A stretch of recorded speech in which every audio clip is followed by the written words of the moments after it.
To understand this. To simply sit here and to know experientially that this entire universe is actually a part of me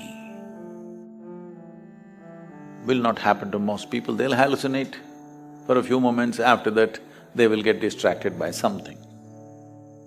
If you invest your life to create something which got nothing to do with you and something to do with everything,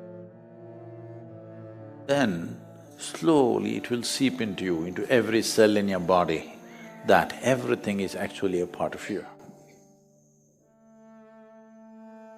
To simply sit here and get it, we don't know, you may take many lifetimes. Most people won't get it. They may get one thought and tomorrow morning it'll be out.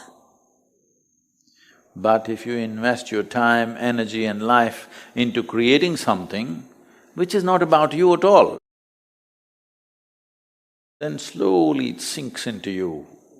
Every cell, every atom in the body will soak it up and make you understand that your life, the way you are, is actually all-inclusive.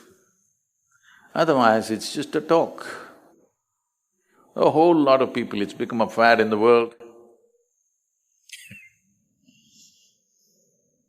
I keep hearing this, particularly in the United States, people say, we love the universe.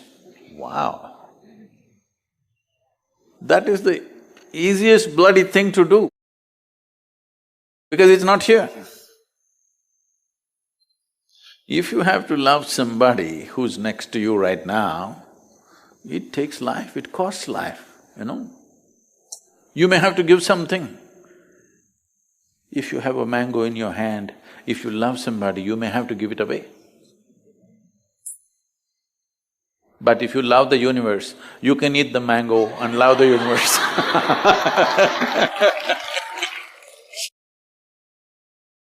It's a wonderful trick. It's a very wonderful trick. It is like making all the offerings, jalebi, pakodi, this, that, everything to God, knowing well He will not eat. Of course, you're the one who gets to eat it in the end. Knowing very well that you are the one who will get to eat it. Children wanting to eat jalebi is perfectly fine. God wanting to eat jalebi is not okay.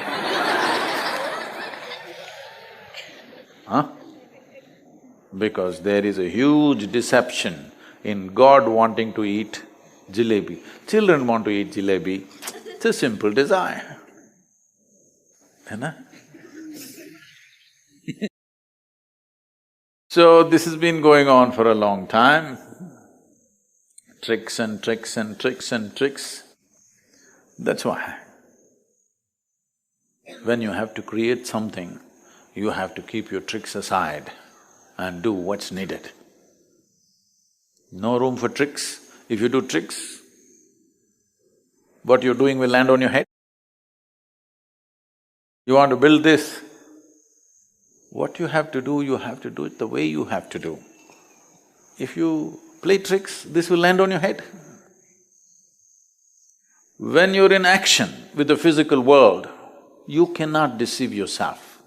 This is a good thing about the world. But in your own mind, you love the universe, you know in how many ways you can deceive yourself. Everybody likes to love somebody who's not here because it's so wonderful. And you don't have to give away the mango that you have in your hand. You can eat it and love.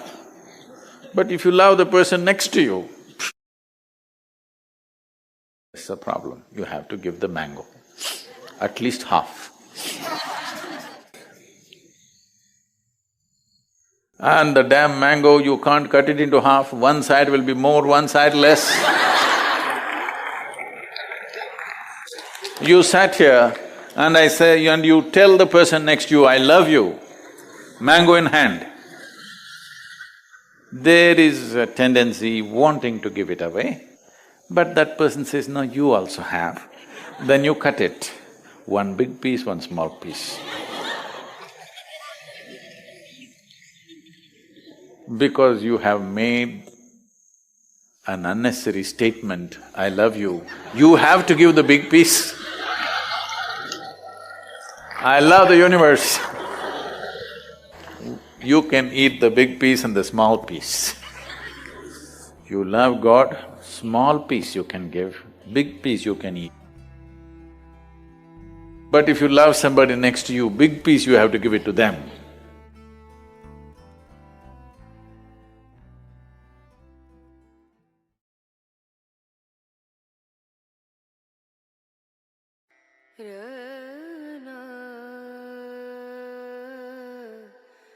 We fear technology because of the kind of people who will handle it. That's a problem. Technology is a fantastic facilitator.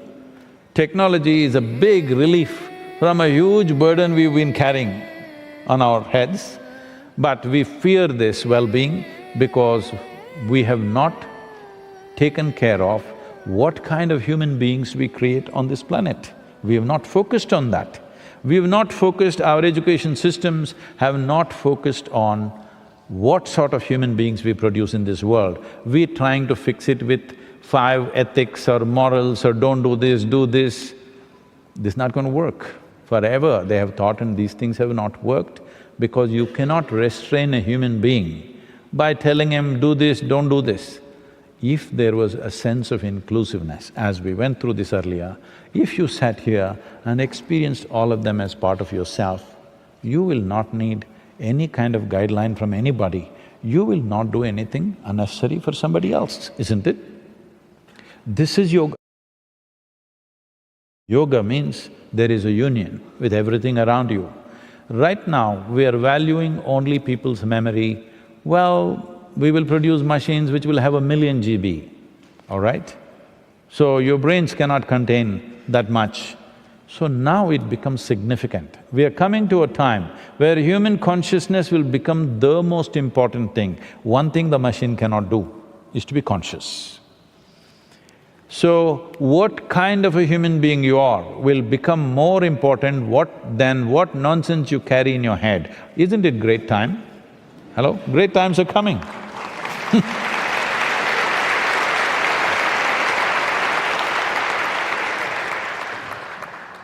So we should not fear technology.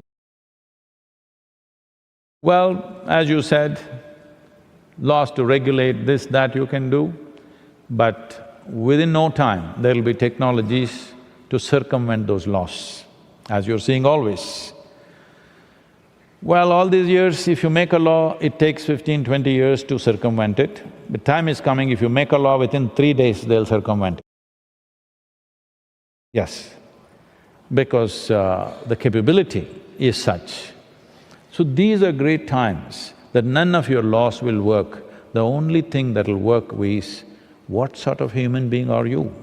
Then human energy, human education, everything needs to focus on what sort of human beings do we produce.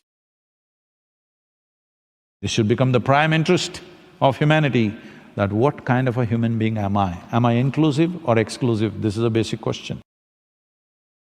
Yes, you're absolutely right, because right from the first invention of man, which is fire, it can be used for good and for bad purposes. So I think every invention of man has a dual use. You can use it for good, you can also use it for harm. And I think, as you rightly pointed out, it is only your inner ethical and moral compass that guides, what use you put to that technology. But I think we have to be very watchful to see that the good, the benefits outweigh, some of the potential harms, and unless we are proactively thinking about it, it may just come upon us and it may be too late. Can I say something which is a little little ahead of time, but it's time to look at it because times will roll faster in the coming years. See, please look back and see. In this world, people who thought they're really good people, they have created more harm in this world. or so-called bad people have caused more harm in this world? Please tell. Hello? Good people cause more harm, unfortunately, because it's a good Indian fighting a good Pakistani.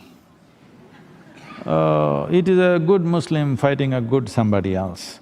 It is a good American fighting just about anybody.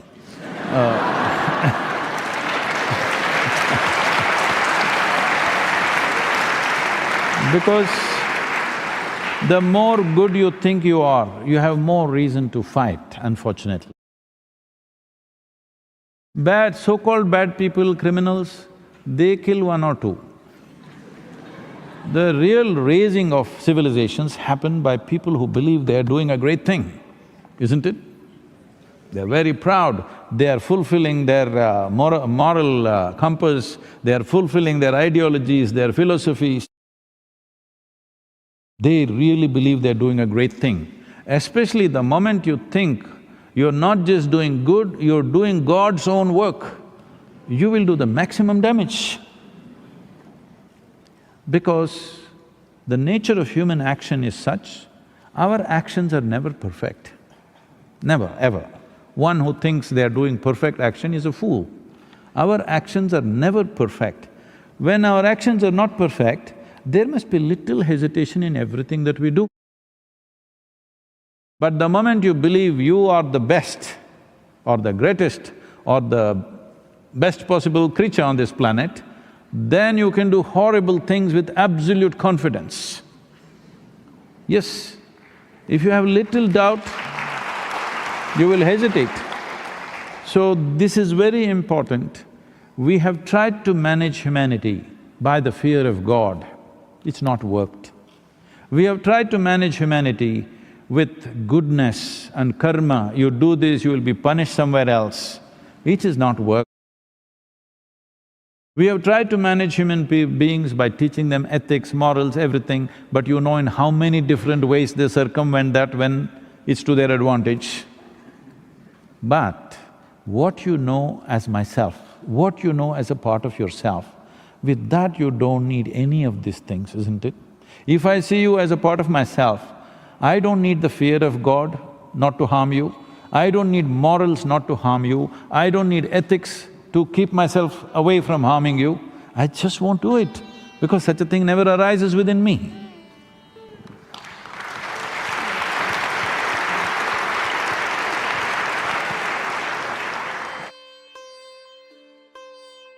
I think you brought us back to the… I'm sorry if I'm very abrasive. No. You brought us back to the theme of inclusiveness. Inclusiveness. Yes.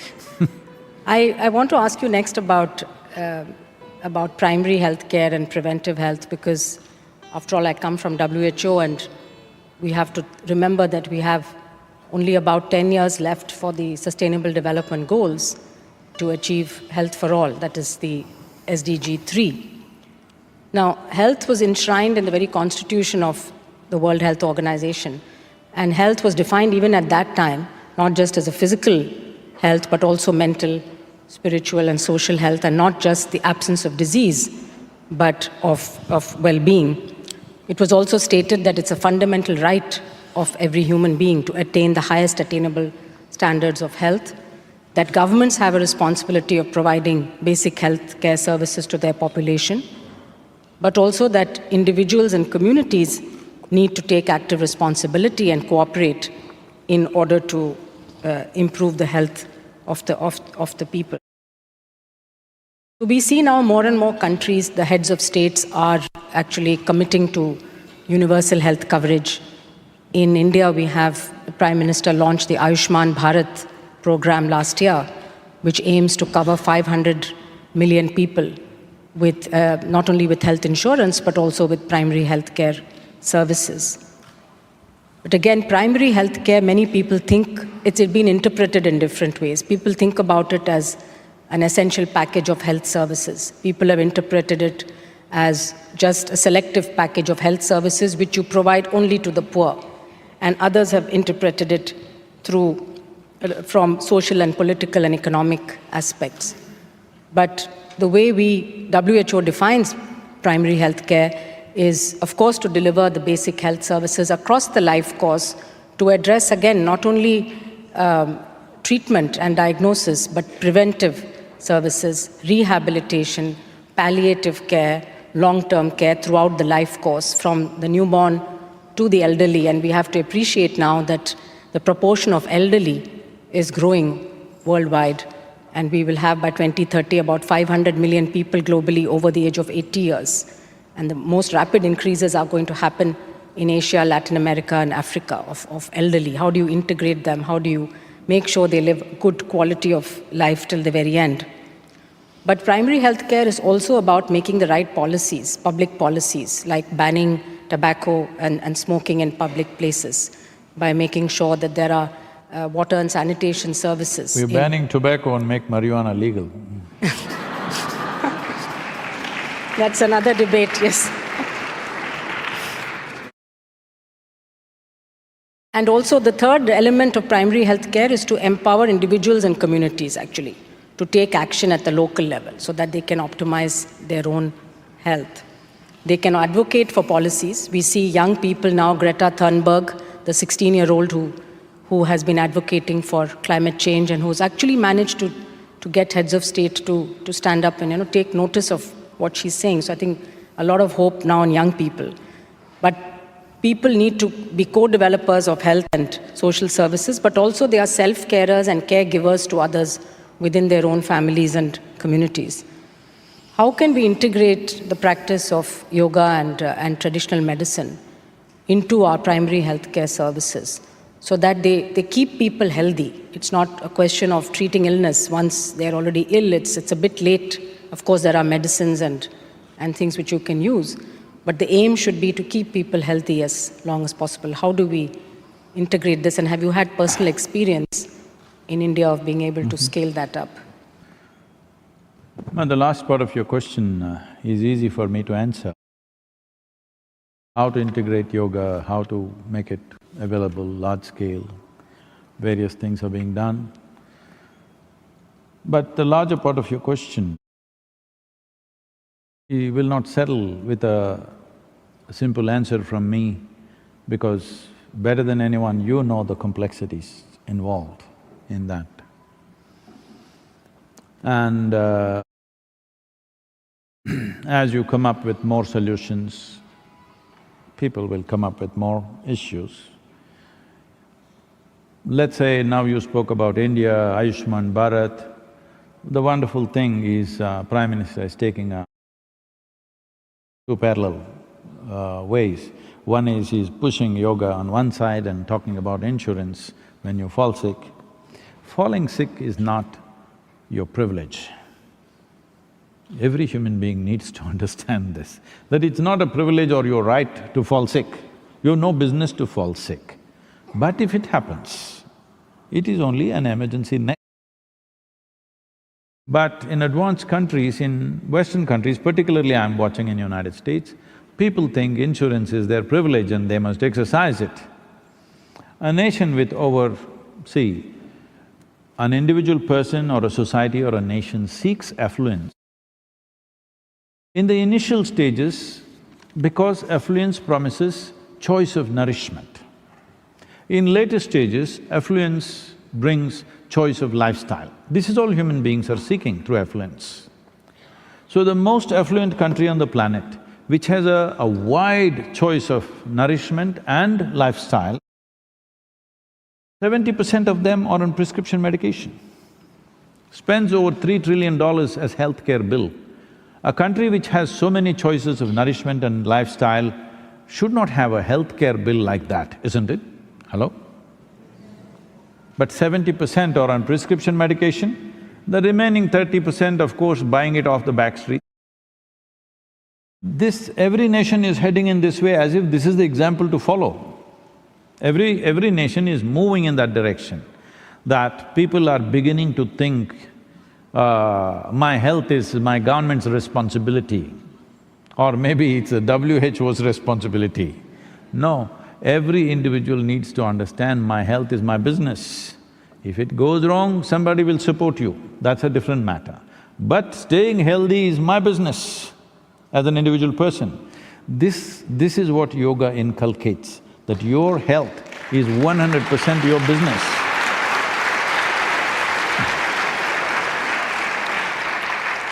You should not misunderstand the insurance net and government healthcare systems as a place that you need to go every day because it's there. It's your privilege to go there and exercise your right as a citizen. You have no business to go there as a life. As a life, you have no business to go to your hospital. You must live well and go straight to the undertaker. Yes. You're going to the hospital because not enough attention has been paid as to how this mechanism works. The most complex, the most sophisticated machine on the planet is human mechanism. Do you agree with me? No, I'm not saying how complicated you are, I'm talking about the human mechanism. But the problem is most human beings are trying to live here without even reading the user's manual. So the initial aspect of yoga means, first thing is you read the user's manual. How does this work? What does what in this one? I was just talking to a group of American people. They said, Sadhguru, why there is so much ill health in America? I said, see, there are many aspects. Let me not go into a big talk about what are all the things you need to fix. I said, if you just allow me to redesign your furniture in America, you will see your healthcare bill as a person will come down minimum 30 to 40%. Just your furniture, the way you sit. Most furniture is made in such a way, if I go sit like this is the only way you can sit. You cannot sit like this. If you sit like this, you're inviting illnesses because just to tell you a little bit, all of you know this, many of you are medical doctors, in this here is all the vital organs. None of them are fixed with nuts and bolts, it's all hanging in nets. Hello? Only if you sit like this, they all function to their best. If you sit like this, they'll all pile on each other and they will not function well. It's as simple as that. Especially with a full stomach, after lunch if you sit like this, definitely you're asking for trouble. Now, like this, there are many things we can go on with. I'm saying small things, if we just understand how this works. Simple forms of yoga is just that. You just understand how your breath works, how your heart beats, how things are functioning, how you should sit, stand and breathe. If this much you understand, most probably you will never go to your doctor. But there are other influences, you're breathing chemicals, you're eating chemicals, drinking chemicals, exposed to so many things, there are infections, and above all, there is a population where hardly you find a space where there are no people. People are infection, you know. Hello? Once there are a group of people, there are chimneys of infections going on. Our bodies have to battle to somehow manage this stuff. If only there's enough space, if there was enough space on the planet, I think they're transporting all the men to the Mars, then I think the ladies can live well here. If there was enough space on this planet, that is, if the populations were little less than what it is, a whole lot of this healthcare wouldn't be necessary simply because there's simply little more distance between human beings. Well, we have not addressed that at all. United Nations made a prediction by 2050 we'll be 9.7 billion people. Well, they're going by the predictions, by looking at the rate of growth and the extension of human life, which is a wonderful thing. But why don't we plan by 2050 or 75 we'll be 3.5 billion people? We need a plan, isn't it? We are so smart. If we think there are too many elephants in Africa, we cull them. All right? Hello? We are that smart. How come we don't understand? If we extend or postpone our death, we also need to postpone our birth. How come we don't understand simple arithmetic? We got too much going in our head, too full of ourselves. We don't see that one of me is bad enough, I don't have to leave 10 behind.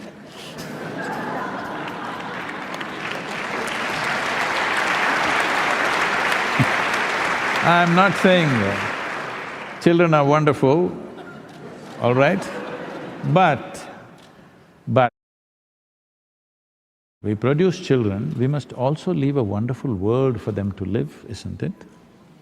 If you create a nasty and harsh world, if you create a very harsh world and go, these wonderful children that you bear will become ugly animals, believe me. It's very important that we leave a pleasant and wonderful world so that they can fulfill their lives as wonderful human beings. Is this not important? So if we want to address healthcare without addressing population issues, I think we are not serious about what we're talking. We cannot talk about human health without addressing the population issue in a big way. Most nations have just given it up because it's religiously sensitive or whatever.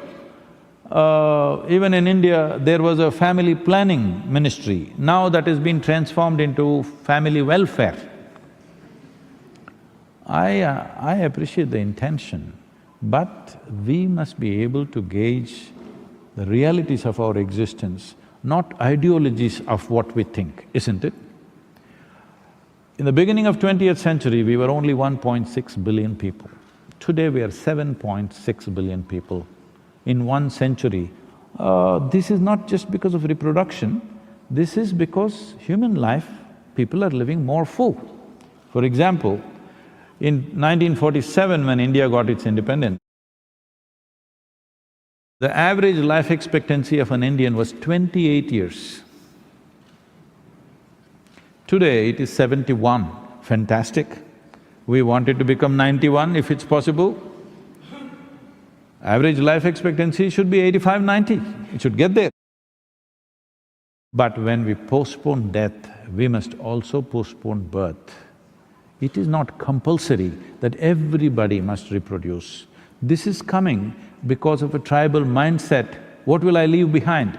It is because of this people want to accumulate things that they don't need. They want to grab everything, half the world they want to conquer because they got 10 children. This needs to go. A time has come where human consciousness should become more important than human biology. If you're identified with your biology, you're still having an evolutionary issue, isn't it? Hello? If your biology is the most dominant force in you, you're still having an evolutionary issue. It is time we think beyond our biology. Many of you who are here with your spouses or your partners, you didn't deliver your spouse, isn't it? But you're doing quite fine with them. I'm saying you can do quite fine with people that you don't deliver.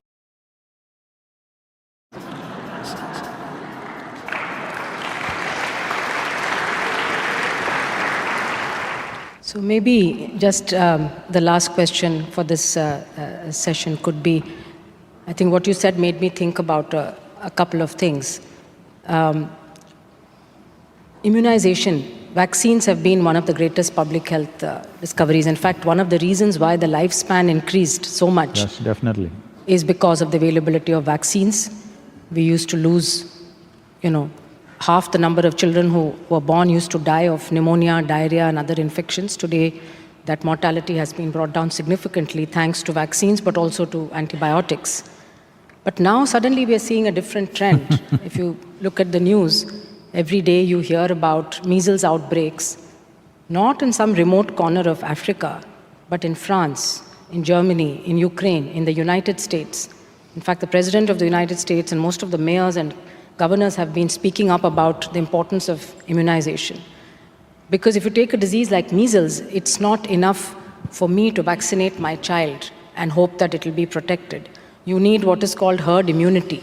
And to get herd immunity, you need about 90–95% of the children in that community to be vaccinated. So an individual action, a parent decides my child does not need a vaccine because of whatever belief. It's sometimes religious, but very often it's not religious.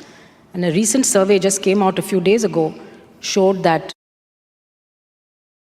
people believed in the safety of vaccines 95% and above in Asia and Africa, but only 70% in Western Europe and even less in Eastern Europe. Only 50% of people, adults, believe that vaccines are safe. So this is beyond logic, it's beyond science, it's beyond any factual information that we give to people. It doesn't seem to be working. And yet, it impacts many others. You don't vaccinate your child, but the child who gets measles and dies may be somebody else's child. And so I think it comes back to what you were saying about it's not just yourself. You need to think about the humanity, community, society, and most importantly, the planet where we live, and how we can modulate those actions. This is a phenomena that we must observe historically or within families or individuals. Human beings get tired of well-being. They want some trouble. They like trouble, you know. They like it really. See, America spent billions and billions of dollars to build highways, but now everybody buys off-road vehicles because people like some trouble. Too much order creates a certain level of irritation in the human being. He wants little chaos. They must visit India.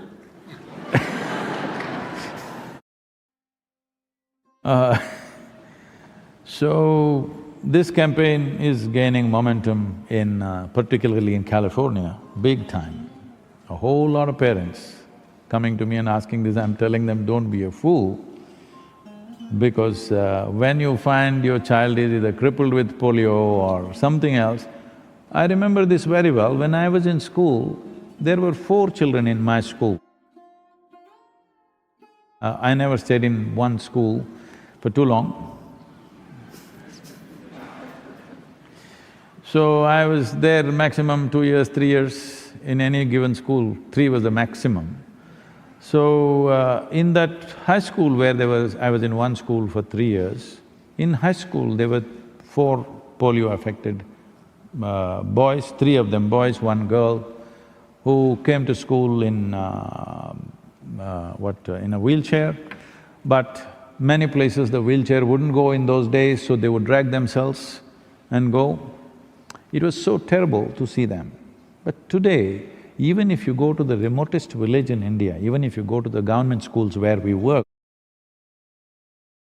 there's not a single polio-affected child. It's fantastic to see that. So, we don't know the value of these things. Unfortunately, we get tired of well-being. We want to invite some trouble. But having said that, I was talking to some of the parents in California, they were saying they're being put through some 40 or 42 different types of vaccines. They're saying it is causing learning disability, this, that, for all kinds of things. Maybe in United States, and I don't know what's the situation in Europe, maybe they're overdoing it a little bit. Apart from treating the basic things which were affecting children, which would cause death or cripple, it would cripple a child, I think they're attending to trying to give vaccine for just about everything. This may be affecting.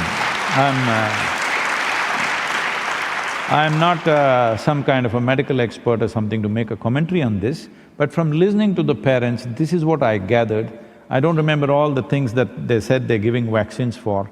I thought some of them were just absurd. Some of those illnesses a child can go through, it's okay, he catches a flu, something happens. It's all right to go through those things when you're growing up, but they're giving vaccines for a whole lot of things which may not be necessary, which today parents are apprehensive, maybe causing learning disability or some other problem. It may not be connected, I don't know, but this is the fear that is being spread. But the power and the well-being that vaccines have brought to our lives, most of us are sitting here because we were vaccinated. Hello? Yes. Otherwise we wouldn't be here. Definitely we wouldn't be here, many of us. So, we should not… see, the problem is just this, especially now because social media and things, we either go this extreme or that extreme. I feel, being the World Health Organization, please look into this, I'm not an expert, but what kind of vaccines they're giving in the spectrum of vaccines they're giving in United States, for example. If it is too much, I think WHO should tell them this much is not needed, this is compulsory, rest is by choice. If it's made like that, I think there'll be a more healthy proportion. Otherwise, some parents are just not vaccinating their children. I said, you must be crazy, you'll lose your child. Anytime it can happen, the child goes to school and that may be the end of it. But out of their, their fear that vaccine is going to damage their brains or something, they are going for this kind of decision-making. I think a clear statement from an organization like WHO would help parents to make a better choice. Thank you, Sadhguru. And I just wanted to clarify that vaccines cause adults, that's what you said. None of us would be sitting here if it were not for vaccination. So let's think of vaccines as causing adults. And I don't think there's anything as too much of a good thing. So the problem has been the anti-vax campaign, skeptics who have spread many… There are side effects of everything. Everything has a side effect, but 1 in a million, maybe 1 in 2 million, but they have been blown out of proportion. And this gets circulated through social media. So social media can have both very good benefits, but also can propagate falsehoods very rapidly. And I think one needs to be always a little skeptical of things that we see on social media and check for ourselves the veracity. As far as WHO is concerned, we have absolutely very clear-cut guidelines on vaccination. And there is, as I said, very clear guidance both for the public and for practitioners on which vaccines are absolutely essential for all children. But I think it needs to be more published. Perhaps it has to be or more… Or if you give such knowledge to us, we will That will be wonderful. Publish. Because when I spoke to the parents, their concerns were genuine. They're not those flaky, new agey types. They're genuinely concerned that this may affect their children. You're right. I think the messaging probably needs to be done through people whom they believe. And some people believe the doctors, but maybe they also like to hear it from others. So if there's credible scientific information… yes. And also clearly what is a must and what is choice. What is optional. If that is created, I think it'll be good. Thank you very much for this opportunity. Namaskar.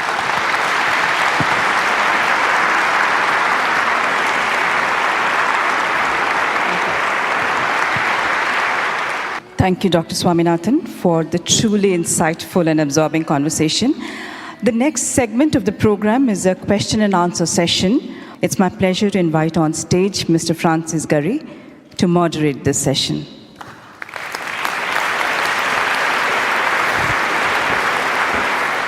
Come. Come. Thank you. Thank you so much. She was a doctor, it's okay. You're a lawyer, don't ask difficult questions.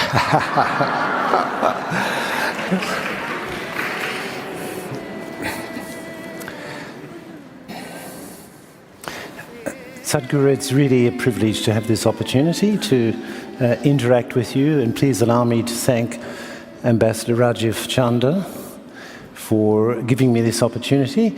I think actually it's a sign of the greatest inclusiveness that India should invite an Australian on International Yoga Day during the middle of the World Cricket Cup.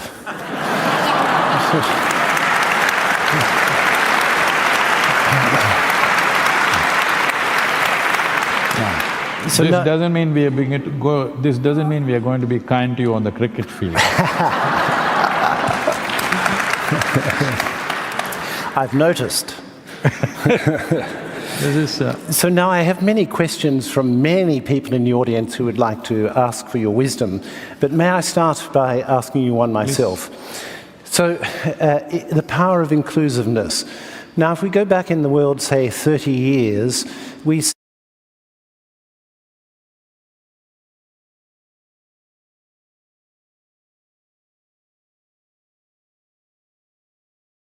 Each of these videos is a construction, and whoever reaches the end is helping to sustain this work. If this content resonated with you, leave a comment, share it, subscribe, and of course, give it a like. Also, take a look at the links in the description. There are more paths for you to explore. Thanks a lot, big hug, and see you in the next video.